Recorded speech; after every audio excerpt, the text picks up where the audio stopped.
enable more people to join. All right. My name is Kausar Mashood, and I am the anchor for today.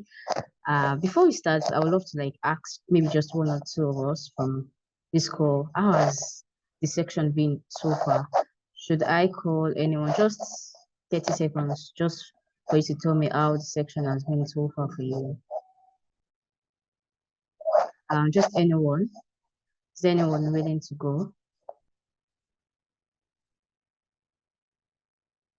Or I should mention names. All right. Rotimi, please, can you unmute yourself and tell us the section you've attended so far? How has it been for you?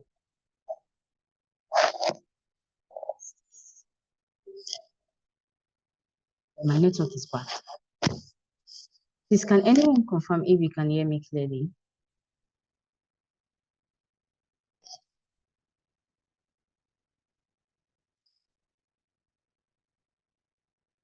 Also, I can hear you. I can hear you. All right. So there's no one willing to go to tell us how the section has been for them so far. That's quite bad. I mean, it's not encouraging. But yeah. Yeah, the students have been, I think I've missed a couple of Okay.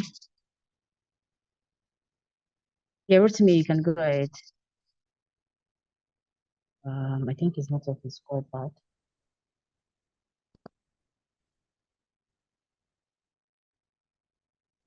Hello?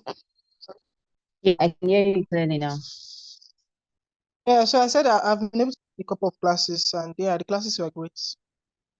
Okay, that's nice. That's nice. One more person. Let's go with AC Wilson. I don't know if I got the pronunciation right. So how has the section been so far? Yeah, so far so good. It has been very insightful and interesting. Yeah, and I'm enjoying the journey so far. That's really nice. I just would also enjoy today's section also. Yeah. My name is Carl. I'm the anchor for today, and I am a community manager at Robotics and Artificial Intelligence.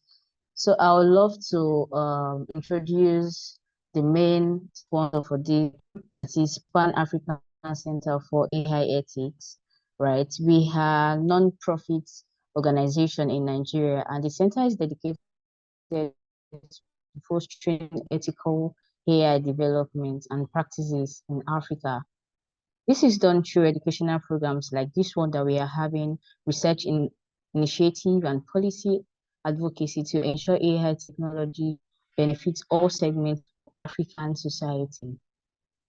With a commitment to inclusivity, and the center aims to bridge that gap between theoretical, technological advancements and ethical standards.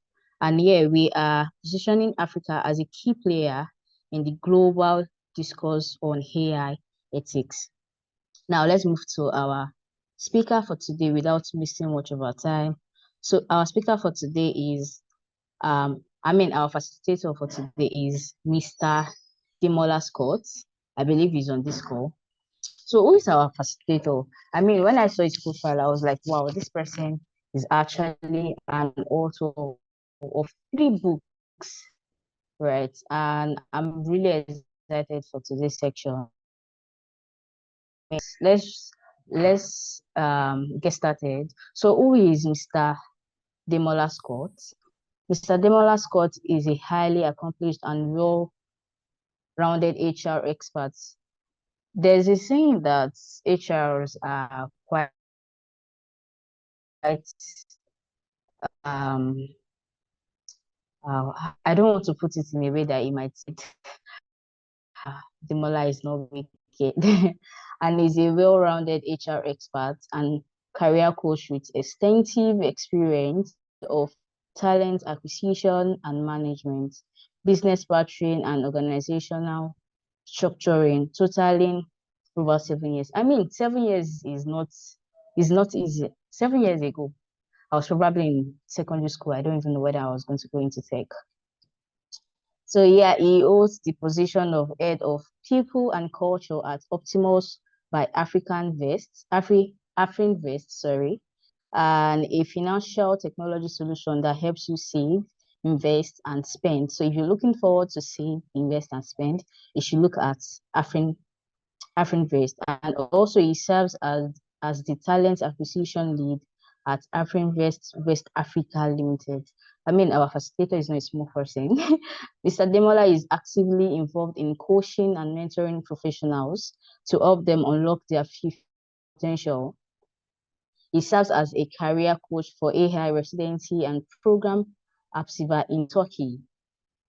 He is dedicated to guiding individuals on their career path, assisting them in discovering their innate skills, and aiding them in developing and leveraging those abilities to achieve their goals. Like I said, the interesting part is Mr. Demola is a published author, having written 3 books. Demola regularly conducts knowledge section like this one that we're having, and training programs for corporate organizations. Please, let's see who Mr. Demola scored. You'll be taking us on AI employment and policy section today. Drum rolls. Yeah, Mr. Demola, you have the floor.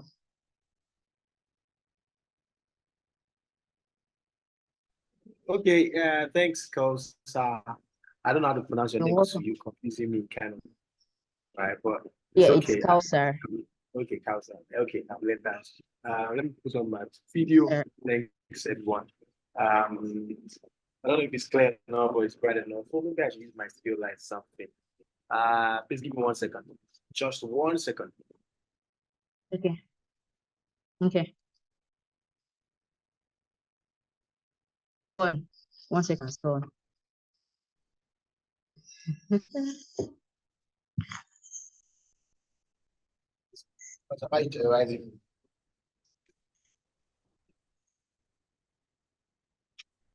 I didn't get that. I was asking why terrorizing me. You said 1 second is gone, right? You said 1 second. Yeah. So 1 second, you could have asked for a minute. Security.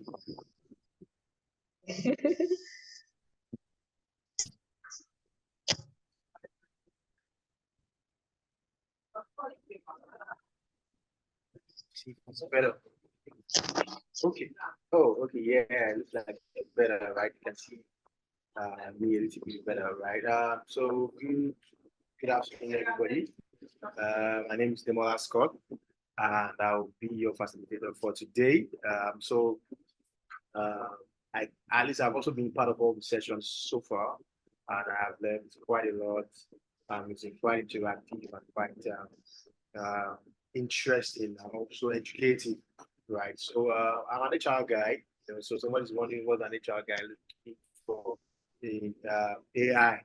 But the truth about it is that every field and every sector of work is being radically changed and radically defined, by AI. So and HR guys also need to be at the forefront. In fact, recently a friend of mine was asking me for an AI policy for organizations, and I was telling him, I said, see, that means that he's thinking ahead, because not many organizations are currently thinking about that, right? They're not currently forward thinking. They're just thinking about copying and pasting, making use of what it is. But there has to be ethical use of AI, which we're going to cover in this class, within organizations. And also, people have to understand about the different aspects and parts of the AI revolution.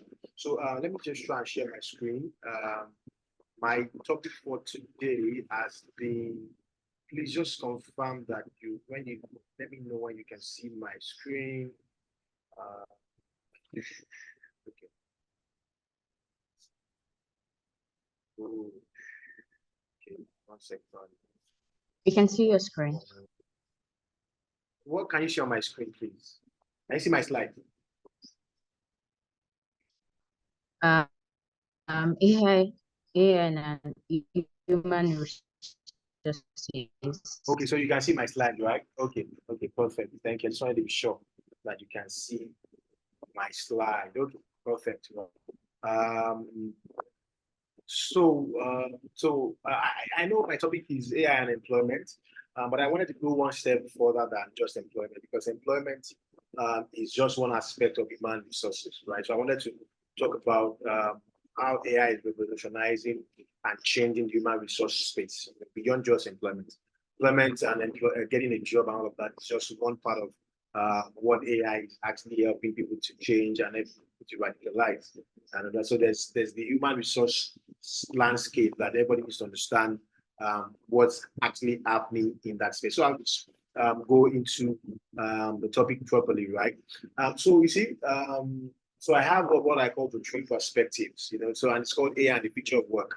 As at 2020, that was when the World Economic Forum began to pivot, and I wouldn't say 2020. I would say before 2020, maybe like 2015, 2016, the World Economic Forum had begun to have conversations, about what would happen in the future, and that was because there was that what was it called?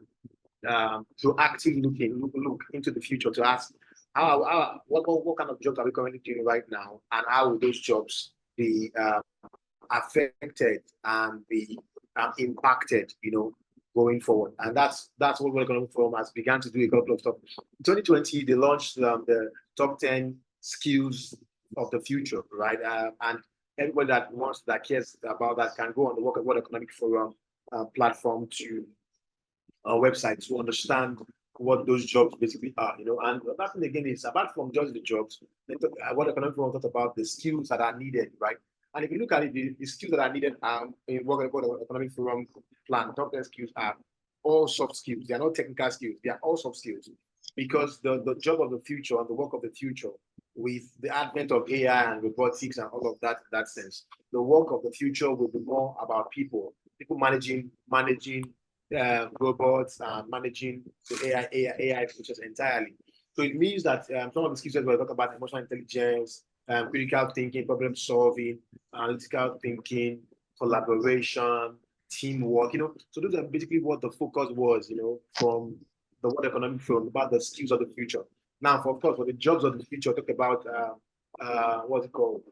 You have a host of them, right? But most of them are tech-driven and technologically driven and backed, right? So that's basically what World Economic Forum talk about. Now, so in the AI and the future of work, so the two perspectives are this. Now, with the advent of AI, we've had three things that has happened. One, we've had jobs that have been lost.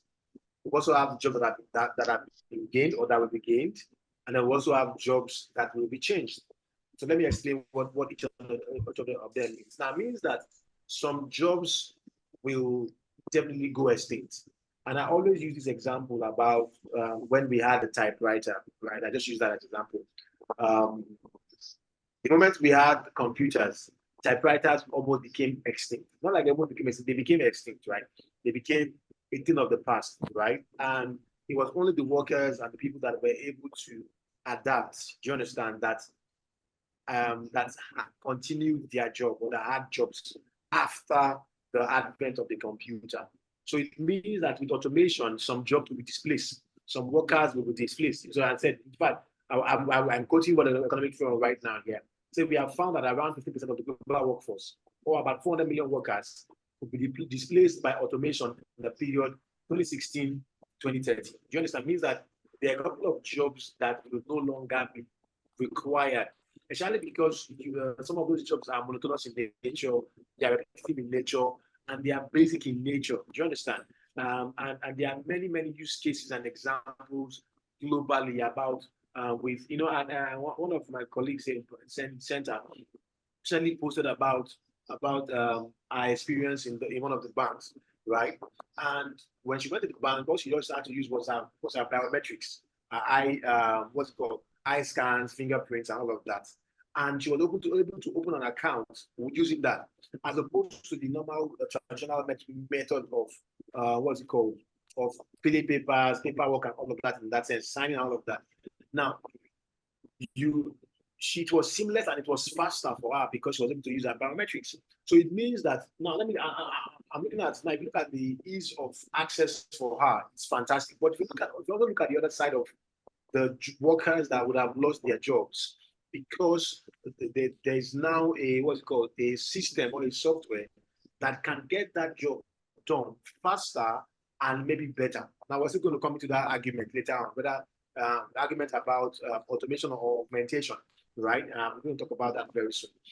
So just by being able to improve the technology that we have, even though it makes life seamless for somebody, it also takes the job of someone. So that means that whatever jobs that are more repetitive in nature or more mundane in nature and monotonous in nature, the AI and the revolution of AI is definitely going to take those jobs away from most of those workers, right? So those jobs will be lost. Now, but the other part of it again is that jobs will be gained. There are new jobs that will come up because of AI. It's just the same way when you have the computer revolution, right? Or the what's it called? Industrial revolution. The new technologies made some jobs extinct, and then it also what increase and so in fact, technology has been a what historically been a net job creator. You understand? So what that means is that technology will always create more jobs and it will take away. That's what it means.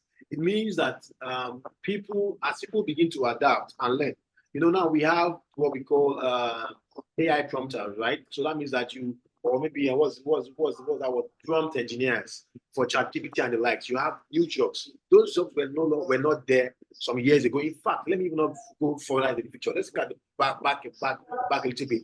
Product management, project management, being a software developer, UI, UX designers, and all of that in the tech space. Those jobs became really, really, really material and very, very important in the last 20, 30 years, right?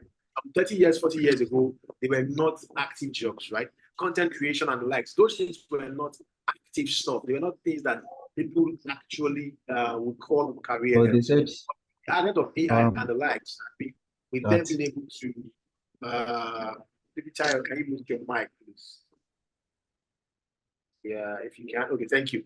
Right. So the jobs actually make the advent of AI make those jobs become relevant over time. And that's the same thing that we're going to have. We're going to have new jobs. New jobs are going to be developed. People are going to learn new things. People are going to use technology to do new things. And you will have to develop those skill sets or learn those new things to be able to to be able to maximize jobs. So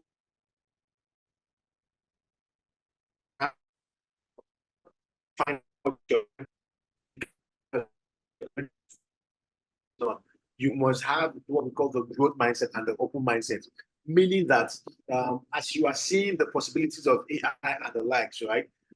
Then you should begin to look at how is AI redefining my industry. And that's one of the things that I have had to look at. How is AI redefining my industry? And I'll give an example of what I have done in the past 4 or 5 years, right? I remember in 2018, with the advent of data analysis and the likes, right, before we went into proper AI and machine learning itself, I remember I went for a boot camp on AI and data analysis or thereabout, right? 2018, because I was thinking about it that for HR guys, we need to understand exactly what the advent of AI will do and how it will impact whatever it is that we are doing. And what that also means is that if you're not ahead of the curve, your job is going to become redundant and you are not going to be as desirable as you should be, because you're not on the cutting edge of the technology. So it means that every one of us, and I'm saying this as an advice, as an HR professional, seeing exactly where the market is going, seeing exactly where the industries and the future of work is looking like, you cannot just box yourself and define yourself by what you're currently doing. You have to carry out an historical research and whatever it is, and position yourself for the future. Now, so when we have what we call jobs lost and jobs gained, the next thing we now have is what we call jobs change, meaning that jobs will change. There are a couple of jobs that will change. And what that means is that you will now need to infuse and incorporate AI into whatever you are doing. Before in the HR space, the singular technology that we had was Microsoft Excel. With Excel, you can do payslips, you can do dashboards, you can manage the employee self-service, you can do attendance management, you can do almost everything in that space, right? You understand? But with the advent of more advanced tools like Workday, Monday, Seamless HR, and a couple of them, right? You can do a lot more with those tools. You can, and of course, we are not of LinkedIn and the Lex and the rest. You can do a lot more. So that means that before, if I wanted to post jobs, if I wanted to do an advert, a job advert, what do? I use maybe a newspaper or yellow page website online, right? And I post the jobs and people get to apply. In some cases, they have to come to the office, come in person, come and drop their certificates or their applications. But with the advent of platforms like LinkedIn, Glassdoor, Indeed, and the other ones, you can apply and I can get those applications in my inbox and I can carry out the whole recruitment process for them. Do you understand? So what that means is that the work will always change. And I'm asking you also here right now, how is your work changing? How is whatever you're doing right now changing? You know, what exactly are you doing? Even in research, right? We had a lot of ChatGPT and the likes. You understand? And I'll do an example, even for me, when I have people with career coaching, right? And when I need to help them with their CVs right now, I'm taking advantage of ChatGPT, Bard, and the other ones, right? And I'm using those ones to help me in the areas where I would have struggled before in the past. That actually helped me to make a lot of progress in that space. So it's important that we keep on thinking about the future of work and what new skills we would need to gain, you know, that kind of stuff. What skills we need to gain. And I want to stay here, right? And say that the focus for each person should be what new skills do I need to begin to look at. Now, the key thing about it is that you do not necessarily, and I want to break a myth, right? So after I learned data analysis in 2018, in 2022, I was thinking about doing what we call product management. So I took a course also in product management. Why was I doing a course in product management? I felt that in the HR space, if we're not doing something in the tech space, you know, for HR, probably going to be left behind. But I paused and I stopped because I figured that I do not necessarily have to be the one programming and coding or doing all the other things in the in the HR space or in the tech space. All I can do is develop skills. We have to manage guys that will actually help me design and implement HR processes. So that's basically why I stopped on that part, right? So it's important that you understand that you don't necessarily have to have the technical skills themselves, right? You don't necessarily have to go and learn how to build machine learning models and all of that. Now, fine. Thank God we're doing Python sessions in the summer school so that people can learn about how to do AI audits and all those kind of stuff in that. But in the resource of it, if you find that your skill sets are not gathered or are not strong in the aspects of the technical and software development sides of the AI space, yes, there are many other areas and many other places where your skill sets and your wisdom and your intelligence can shine, meaning that you can do way more and do other things instead of just having to focus on just what we call the technical and software development part of it. So I like I said, like in my profile, I do what we call career coaching for an AI residency in Turkey. And those guys there, what I have them to do is to prepare them for the career space. So they've done their lessons, they've taken they've taken courses, they've worked on their GitHub profile and their repos and all of that.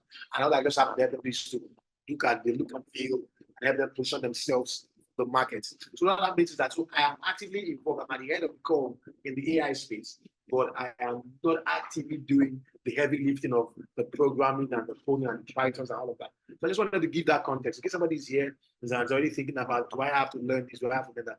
You do not necessarily have to learn that. Of course, there are other guys that need to have those skills because what they have seen for themselves or their career path that they have chosen requires them to learn those particular skill sets. I hope you understand that, right? So that's basically what I see about the future of work, right? So you have jobs that are going to be lost, then you also have jobs that are going to be gained, and then you also have jobs that will be changed.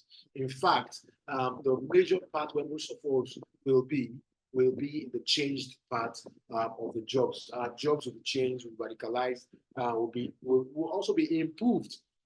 Now, there's another thing I also okay, let's move on first. Then I'm going to talk about one second. Okay, let's move on to this argument that we have. And I don't know if we can, if we want to have an interactive session. I always like to have interactive sessions when I'm taking classes. But if you indulge, that would be nice. I would like to hear people's thoughts about it.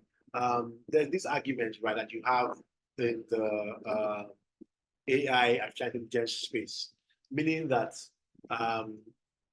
there's a school of thought that says automate everything, and you have that in the US space where Microsoft and Google are thinking about how they can automate every single facet of human resources of work. You know, they want to automate everything. The goal in their mind is to be able to see how the artificial intelligence can do better than the human capital themselves, or than the humans themselves.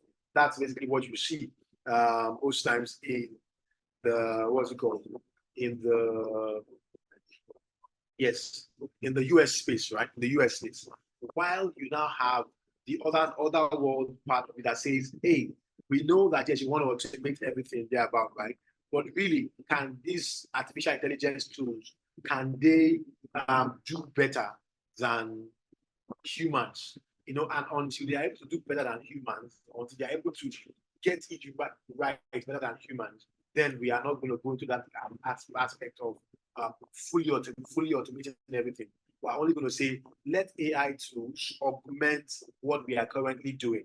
You know, and if you don't mind, I would like to hear any of our thoughts, what we think about it. What do we think about automation versus augmenting, right? Meaning that there's that dichotomy, or there's that challenge with, should we automate completely, or should we just find a way to make sure that these tools are what's called augmenting what the humans are doing? And you know, the focus is always, I don't know, yes, let me see if anybody, I don't know if anybody has any comments or anything. If not, I will just go ahead and see exactly, and just go ahead with it. Anybody has any thoughts before I go ahead with the conversation? Just so I don't keep you bored, right?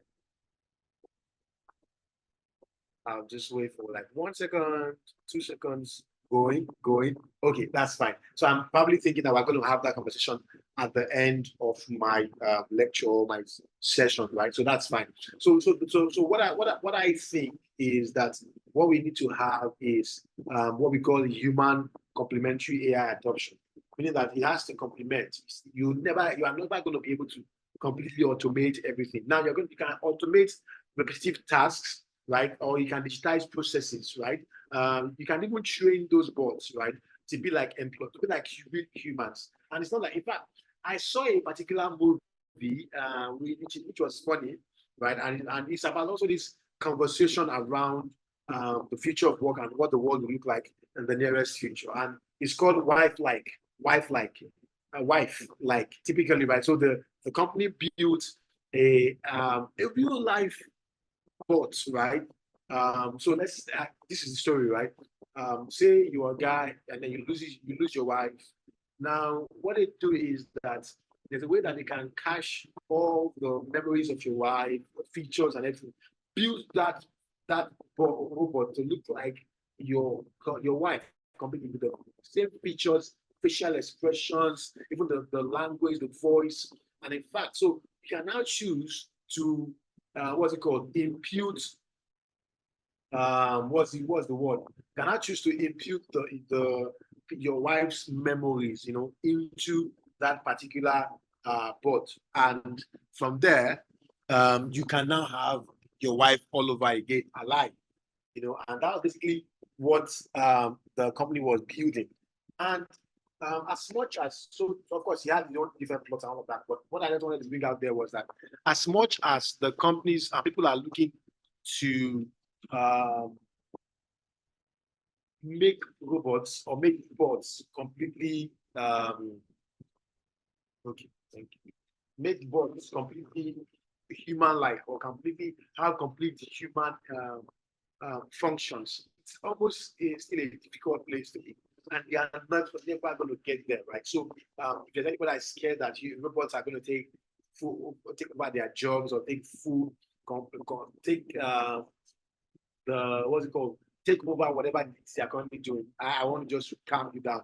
They're never going to take it, right? It's only if you do not improve yourself. It's only if you do not learn new skills and go further in the what's it called, in the AI industry and space there, right? So it's important that we understand this, right? So the focus for us that will be developing and developing AI solutions and all of that, it will be that our goal will not just be to completely automate, to be like that, to be that complete intersection and interaction between automation and augmentation. So we need to find ways to try and make sure that whatever tools that we are developing are able to augment and also automate some aspects of the functions that we have in the employment and the HR space, right? So that's basically about that argument, and I believe that we have some understanding about that argument. So I just want to go into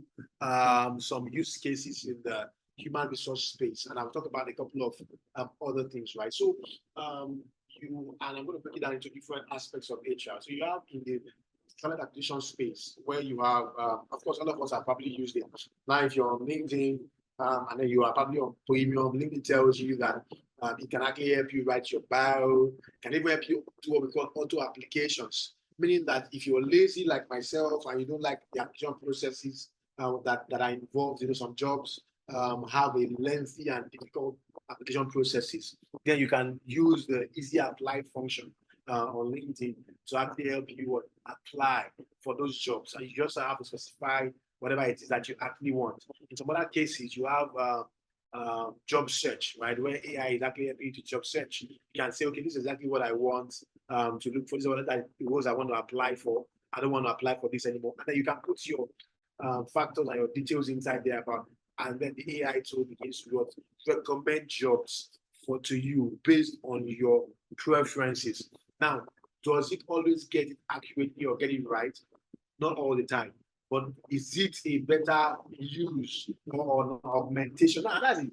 So that's the issue that most people that do not use the AI tools effectively actually face. So there has to be the human interaction or human input, right, in the use of AI. Because I can say, I've done it before where I say, okay, I want to create a job description for somebody in the office, and I go on ChatGPT or I go on Bard and I type whatever it is that I want on Bard. I say, give me a job description, a detailed job description for an AI policy researcher.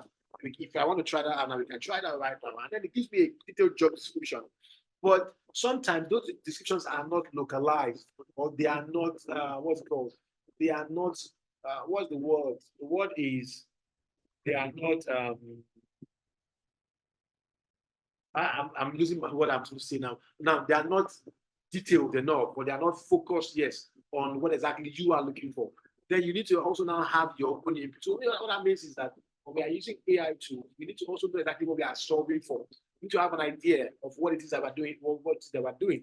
In some cases, when you see people submit research papers or submit assignments, you got to see that when you just put the research paper or the paper that they submitted to just a simple AI stress test, just to check if this thing was developed by ChatGPT or whatever it is. Find out that people that have either copied word for word, verbatim, what the AI tool had recommended for them, which means that most people do not take out their time to augment or to add to whatever the AI tool has given to them. So it's important that we think about it as that's the keyword. The keyword is augmentation and not complete automation, right? So very important. So in talent acquisition, you have, of course, tools that can actually help you screen resumes. I've done recruitment before where I have over 5,000, 6,000 CVs, 6,000 applications, and I'm only looking to hire 10 people for that role. How do you think I would do that? How do you think I can solve that problem? And in the past, I have had to look at 6,000 applications, one after the other. What that means is that takes a lot of time, right, for me to get that done. And there's also the part of the human error that I will face. I can get tired, I can get fatigued, and I can have what we call recency bias. I can have different biases that can happen while I'm doing that because of the volume of what applications that I'm going through. But nowadays you have tools that I can actually help you streamline and reduce the number of applications you have to go through. Now, I'm speaking about this from the human resource guy. That's my side, my perspective, and I want to also speak about it from your own perspective. You are probably the one that's going to apply for jobs, and somebody on the other side, on the back end, like myself, is using an AI tool, by maybe what we call an ATS, an applicant tracking system, is backed up and enabled by an AI system. Now, most of the time, somebody's wondering, I've applied for millions of jobs, a lot of jobs over and over, and I don't get hits, or nobody calls me back for interviews and all of that. What might be the problem? The problem might be that you have not learned exactly how to navigate or how to maneuver your way around the AI tools that are currently available in the market. And I would just want to give everybody that assignment to go back and search about what they can do, how they can do it differently to be able to beat those applicant tracking systems, or not just beat it, but be able to understand how they work. Now, the algorithm, of course, they learn and they grow, right? So over time, they are able to understand the they're able to understand what most applicants are currently doing and how they can. Hold on, leave it. It doesn't work. Yeah.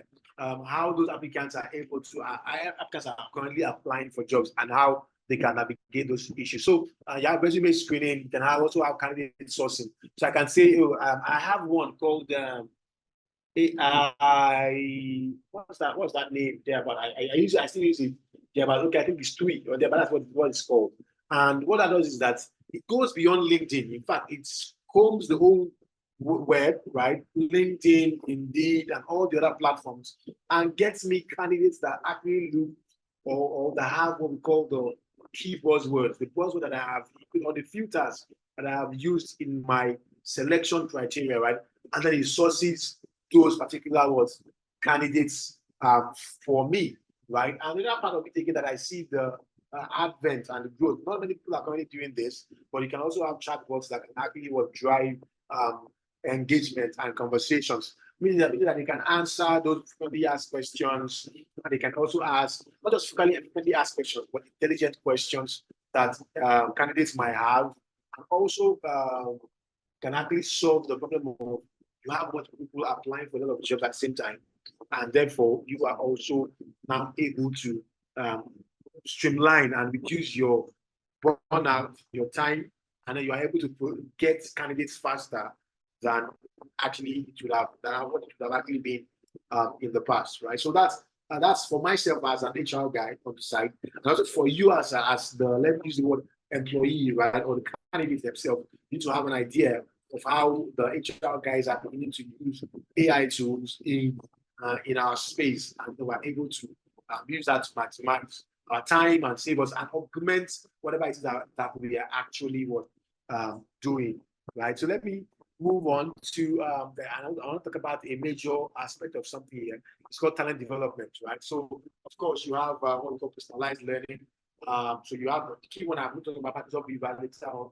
I currently use that where I work, and I can just show us about how I work with insights, information, data that we get from top, use that to advise me on what to do, right? So I can definitely use that as the HR guy in our organization to actually help my or the employees that work in that company to improve themselves and to be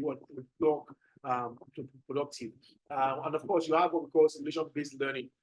So you can leverage what's called AI, right, to do what we call simulation-based training. Now, let me just break it down here.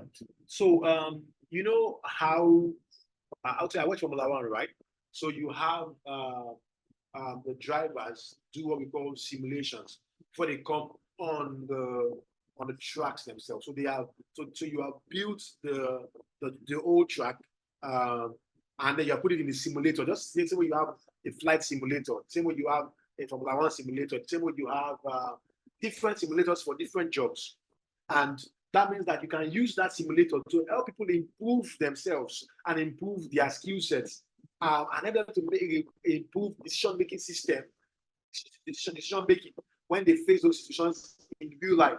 Meaning that the same way you have soldiers, right, do simulation-based trainings, FBI guys use simulation trainings. Same way you can also use it in the HR space where somebody needs to talk to maybe clients or maybe the business development manager or whatever it is. You can have simulation-based systems in place that can actually help the person sell something to a bot or to an AI-powered what's the word? AI-powered client, and then you can use that to test and see exactly how the person is going to be able to adjust and react or make instant decisions on the road. And basically, in fact, generally across board, you can use these AI tools to actually help people improve. I worked somewhere where, let's say we had branches all around Africa, and then when I want to do onboarding, what I proposed then was for us to have a simulation-based onboarding. And what that means is that even though I'm in Nigeria, person is in Rwanda, we can have a system or a telepresence room that makes the person appear as though they are like what we have what's the word? Is it I don't know holos or whatever it is in that sense, right? Where the person is actually like they're in my presence or in front of me, and I'm able to communicate with them in real time. That's the same thing you have with what Meta is doing, right? Virtual reality. So that means I can use virtual reality training. I can use AR and VR technologies to simulate realistic trainings and create an immersive environment for my staff.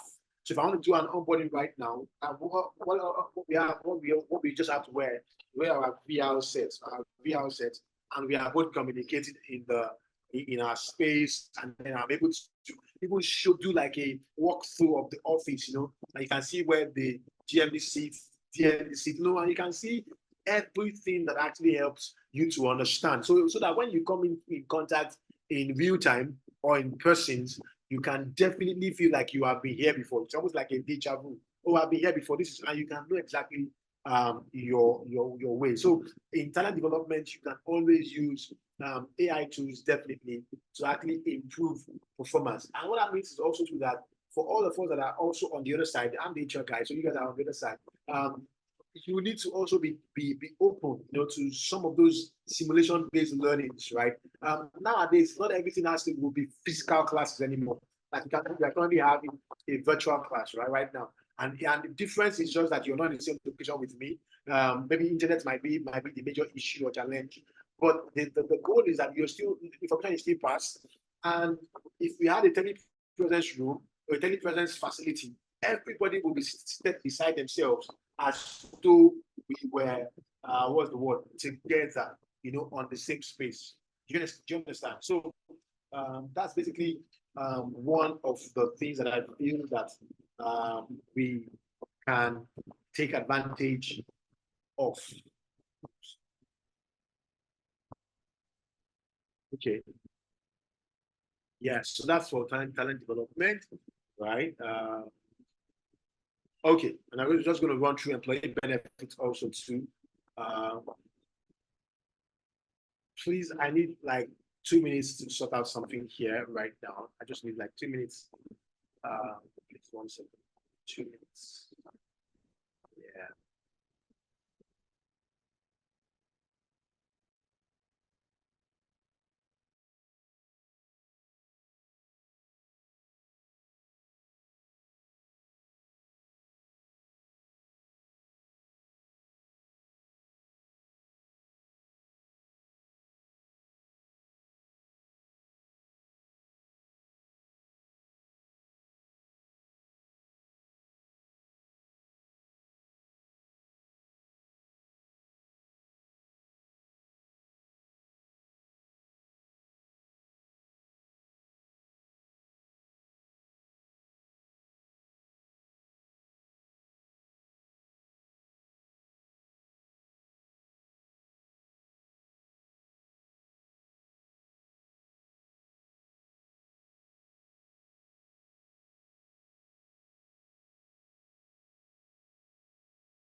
Okay, sincerely apologize for that break, right? Something just came up here, right? Apologies for that. Okay, so let's just go straight into let me use this employee benefits, right? So in HR space, also you can have what we call AI tools that can analyze your employee data, their preferences, usage patterns, right? Personal information for benefit. Now, of course, many things that you can definitely that your employees in the office basically can take advantage of, and as long as moment you begin, you what's the word?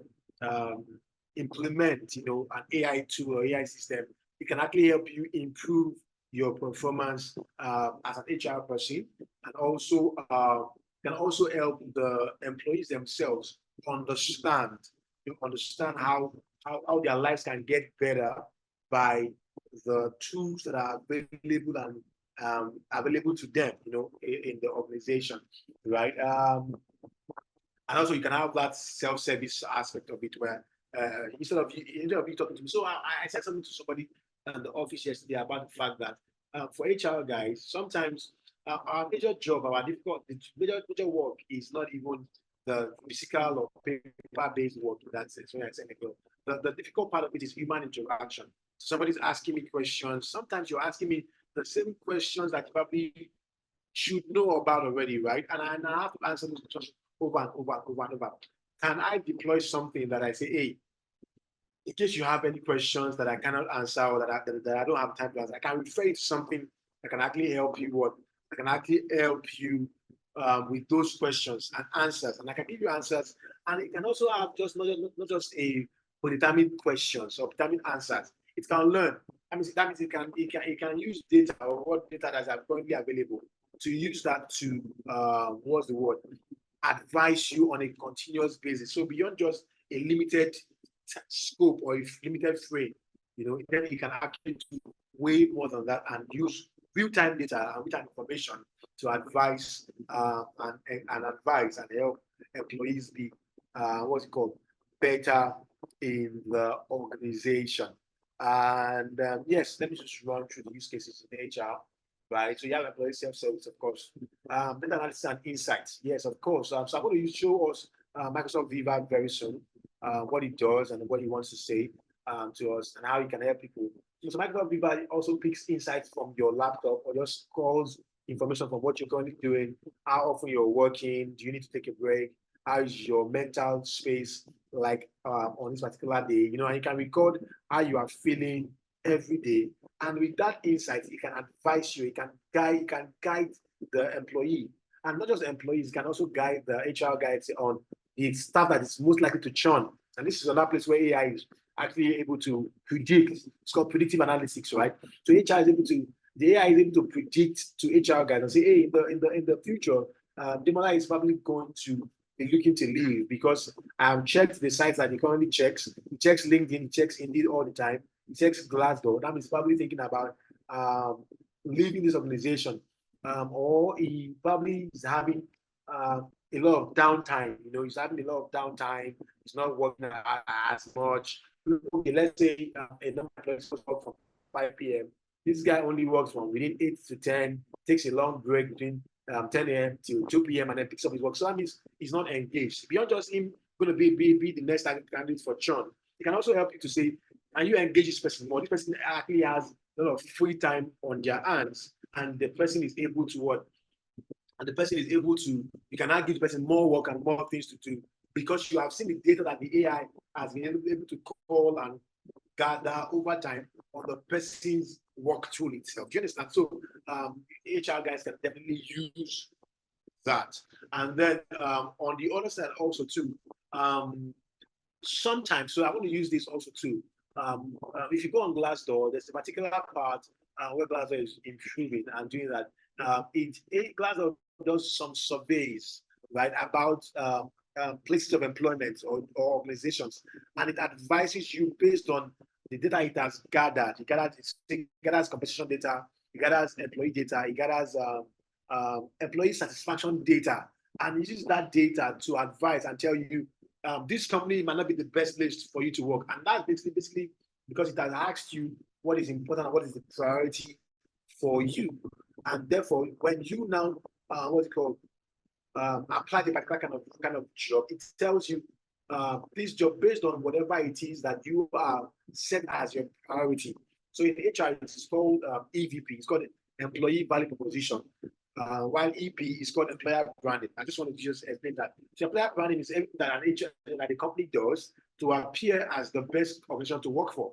While employer proposition is everything that an employee is looking out for in the company that they want to work for. So the best time you're going to get an amazing job or a great place to work is when you have a company or an organization that mirrors both the employer brand and the EVP together, and they are quite congruent. So Glassdoor can advise you based on what you have set as your own value proposition. You understand, and advise you on what you should do or whether you should take that offer. Now, whether you take that offer or not is now left for you, right? But at least it has done its own part of showing you or telling you ahead of time what you should and what you should not do, right? So basically that's about that. Then of course, lastly on that, you have the total rewards, that compensation analysis. Now, of course, just like what I just spoke about, right? You have data of you have compensation data that is available around there. And once the AI tool is able to gather those information together, it can tell you exactly where you are on the compensation continuum. Let me also explain something that you have. Somebody was asking me some time ago about do you guys pay well? And I'm like, no, there are three aspects to when you say a company pays. Because you have there are three strategies. You can either lead the market, lag the market, or match the market. Right? I mean, lead the market means that you can either be the leader when it comes to compensation. You are paying above and beyond, and that way you are going to attract top candidates or top quality candidates or talent. Now, if you're lagging the market, you are definitely always going to get the crumbs, right? The crumbs of the market. Then you can also match your competitors, meaning that you can pay equally as what they are paying. And that means that you are able to compete on a level ground. And at that point, so if when money or pay is no longer the deciding factor, then other factors now become the deciding factor for the candidates to choose, right, where they are going to work. Now, but in some industries, money is all that pays place. So the AI tools the AI algorithms can be deployed to actually at every second and every time help you to understand where you currently are, in the market. You understand that? You understand, right? So that's basically one of the ways that it can actually help you out. So I want to quickly move on to just one tool that I have used in real time, and how it actually helps. How Microsoft has gone ahead of the curve to develop something that actually helps people within organizations to. Now, not many organizations are using this. That's another thing you also need to understand. Even though it is available, not many organizations are currently taking advantage of the tools that are available to them. But I know that in one way or the other, we have used them at different times. And that's why I was able to bring this up here and say, okay, let me talk about this to us so that we can understand what we're currently doing. Now, so you have the Microsoft Viva Suites. I know one of my friends doesn't like Microsoft at all, right? But of course, it doesn't matter, right? I just want to use it. So what that means is that when you go to your Microsoft Viva, so you have what called Viva Engage, Viva Insight, Viva Connection, and Viva Learning, right? So Viva Insight, Viva Engage is about you connecting. There are a lot of communities, and you can share stories, and then you can connect with people while at work. Because what you have found out over time is that people, even though they work in the same organizations, do not actually find time to connect unless they work in the same departments. When you have companies that are quite larger and bigger and big companies, you find it difficult to connect with people. In fact, I have a friend that works in the UK and he works with a tech company, and they have different communities. And they have Black community, Hispanic community, they have the LGBT community, they have different communities, and those communities actually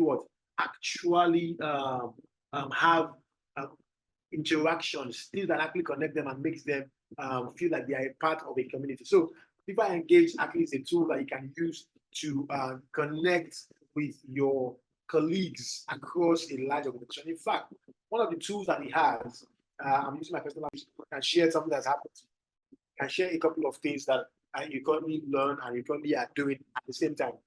You also have, under the engage parts, you can also have, okay, now you now move to the insights. Now, in Viva Insights, you can reflect on your emotions, right? So that means every day you come to the office or you get to work, you can tell how you feeling today. I'm feeling bad, I'm feeling sad, I'm feeling good, I'm happy. And then as every day, as you keep on checking what it is, the algorithm can learn about your pattern and it can see exactly what might be an issue for you that you might not even see, and it can advise you on what you can do, right? On how you can get better, how you can see that part down there. You send praise to your colleague. That means you can see praise to your colleagues, and then you can also when you need to have quiet time. I can also set virtual community reminders. You can even start the focus daily plan. So there are different things that people are actually building that actually learn so much about you. So I can produce personalized information, about the employee, right? And about the person. And this tool is not only just good for the employee, it's also good for the HR guy like myself. That means that if I can go to the back end, I can see exactly now, not like I'm spying, because someone's going to come, are you spying on your employees? No, but I won't just have an idea. If I can collect the data of all my employees and see exactly how they are always feeling, maybe how they feel on Monday. Somebody says, oh, thank God it's Monday. Someone else is like, hey, it's Monday again. That kind of stuff like that, right?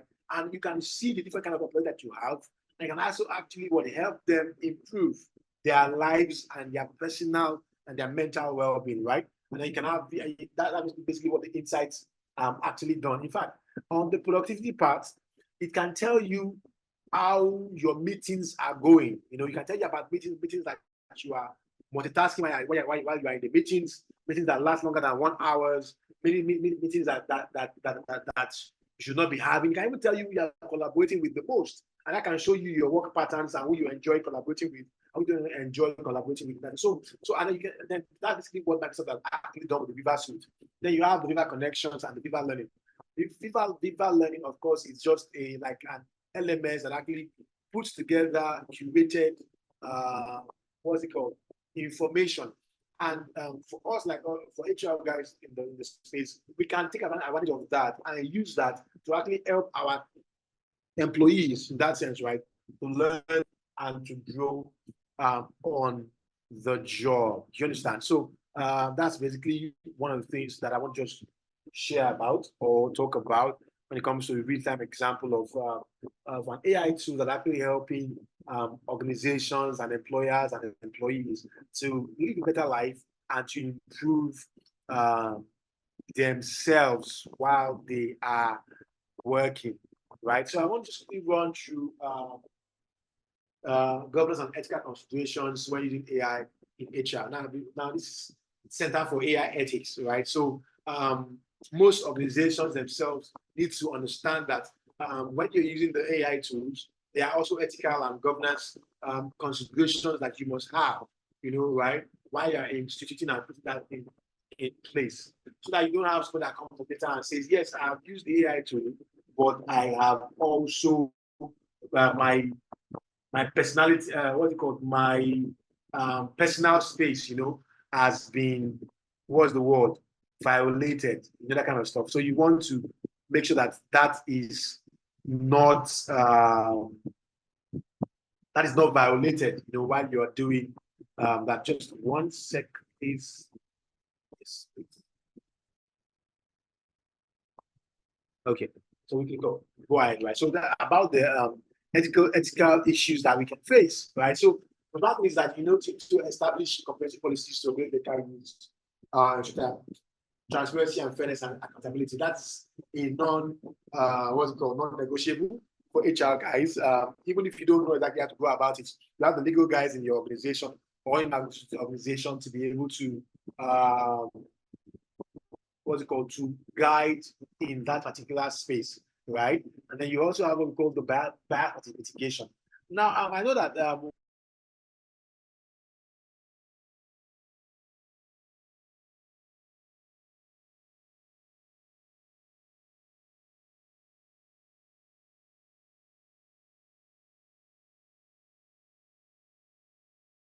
tool, the tool that they used for the application process was biased against them. In fact,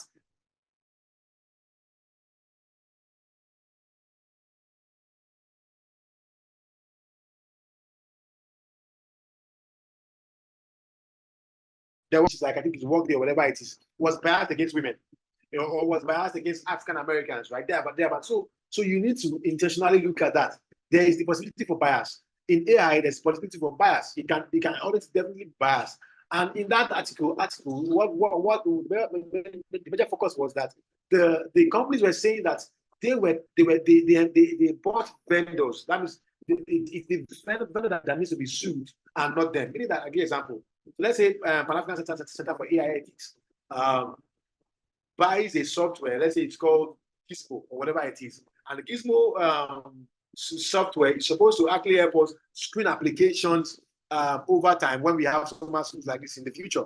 Now, people now want to sue the center and says your tool was not fair enough. It was biased. And so the center says it's not me you are supposed to sue. You're supposed to sue the vendor because I am just what? I am just what's it called? I'm just a customer to the vendor. The vendor should have put principles and tools in place to reduce or mitigate against bias, right? So that means that it's a growing concern that everybody is currently having right now in the space where you want to be sure that you are able to engineer the bias that you're going to have in the employment space, the recruitment space, even at work. Like I used about Microsoft Viva, right? Viva Insights. Let's say I have been able to gather data about somebody, right? And I know that this person is going to be leaving, might be planned to leave the organization in the next 1 month, right? Based on information I've gathered. Now the person can sue me for privacy infringement, right? Right. So we need to always look at that, right? So there's those issues that we need to consistently consider, and HR guys need to consider, and that's why people like the center is available to help organizations implement what's it called, ethical systems while they are implementing their HR, their AI tools and AI framework across board, right? So it's important that you that is put in place. Balancing capabilities and rights. So strike a balance between addressing AI capabilities and safeguarding employee rights, emphasizing fairness and avoiding unjust practices. Yeah, definitely right. So that's basically important for every one of us, not just the employer. So what I've had to do in this conversation is to try to move between the employers and the employees. It's been a difficult balancing act, but I think it has been fair enough so far. And just wrapping it up right now. So you need to ensure compliance, relevant regulations, governing AI use in HR.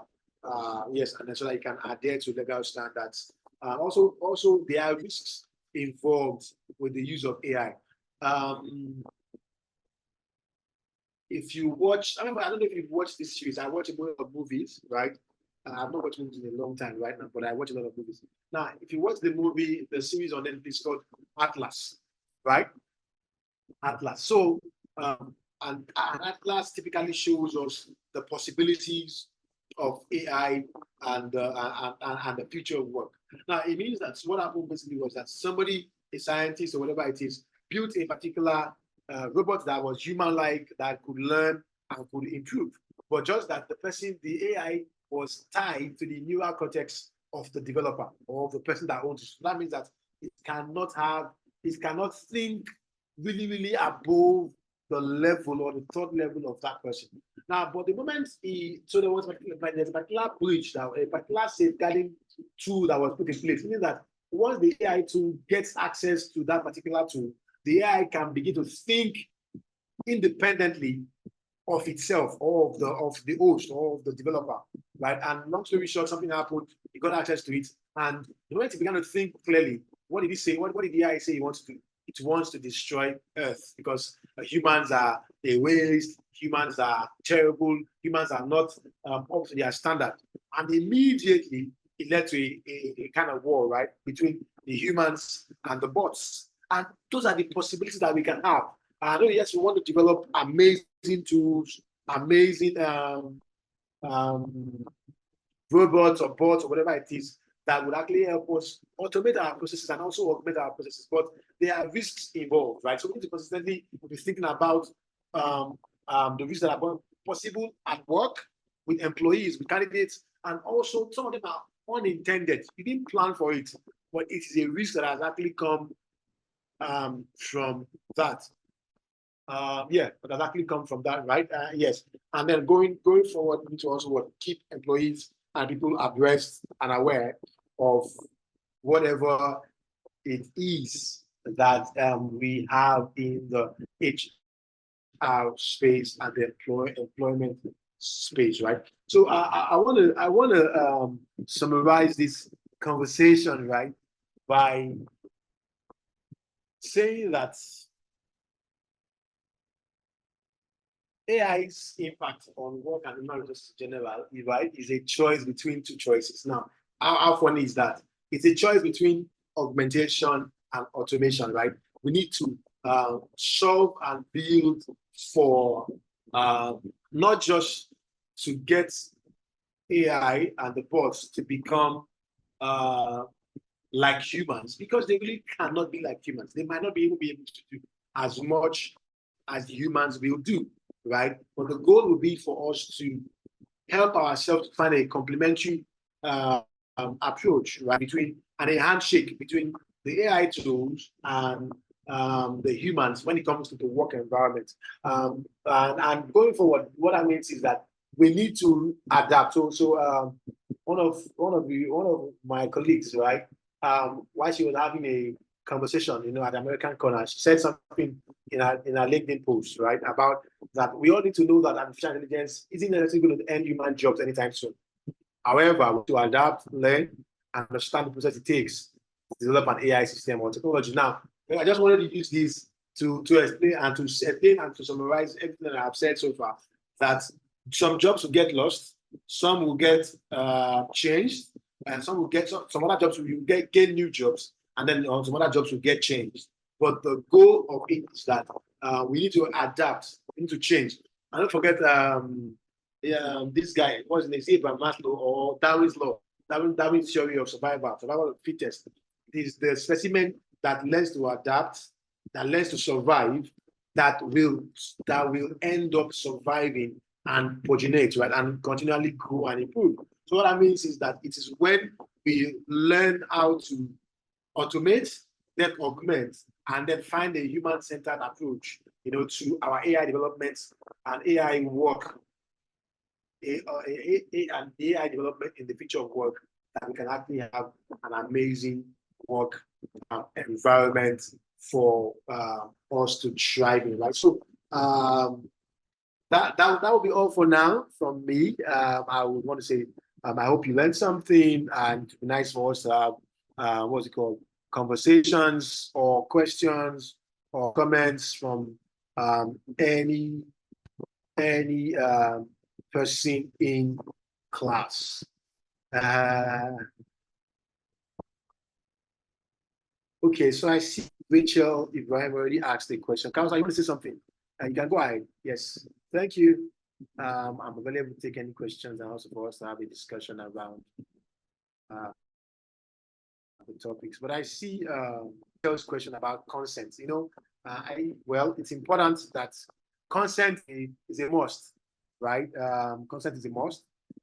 Definitely, HR needs to let people know and let everybody know that their data is being collected, and they need to be aware and also careful, you know, when it comes to whatever it is that they are currently sharing and using on the while they are at work, right? So that's about consent. Actually, SC says reality is a scam both in Africa. When you're not well, truly, but you get to say I'm good when asked. Basically, can you try to give more light on that, or to what you mean? But I have an idea of what you mean, but it'd be nice to just hear you say that. Yeah, so I'm actually referring to the Viva, the Microsoft Viva emotional AI thing. Yeah, because if HRs have to look at such data, Maybe you get to work Yeah. and then it's asking you, how are you doing? And you know, like in Africa, even if you are not well, you just to say, I'm well, I'm okay, good, I'm good. But so you get it. So it's that kind of biasness like in our data. And aside that, you were saying, you gave an example of maybe a company going in for an AI tool that as an end user, probably the bias, like it was biased at maybe at one section or like favoring some category of people or something. Now the question is, so when it comes to scrutiny or evaluating, now who do we question? Are we going to question the end user or the end user of the tool or the manufacturers of the tool?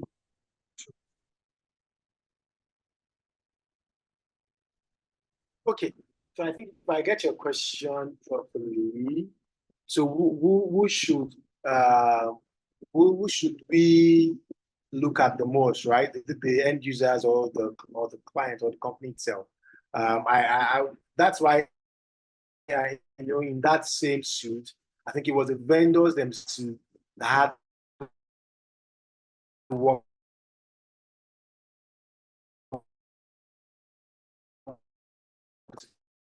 do. Definitely, you are actually going to be asking those questions when you are doing what we call your vendor registration, when you are doing your vendor integration. You understand? Before you integrate, you're asking those questions. You want to take data and be sure that they actually have solved for those biases and those issues that may arise from you using their tool. Actually, so the vendors are actually to be held responsible and not the end users. Like the end users are on two sides, right? The end users, excuse me, the employers and also the employees themselves, or the candidates that are looking for the job. While the vendor is the person that's selling that to that person that will solve that particular problem. Do you get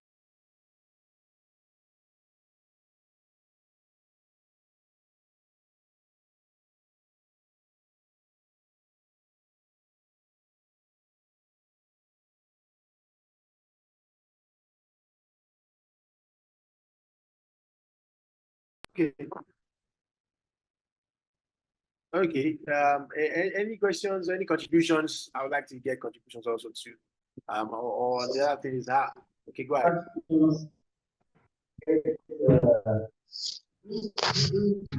I don't know if my network is okay, but I want to thank you very much for today's session. I mean, at a point I had to take a pen and a jotter to like jot one or two things just to like and yeah, thank you very much for today's section. We really appreciate. I'm sure almost everybody on this call we learned one or two things. So yeah, thank you very much, Mr. Scott, for today's section. And like he said, if there's any question, if there's any suggestion, if you are shy to ask, you can use the in-call message, please. But there's nothing to be shy about.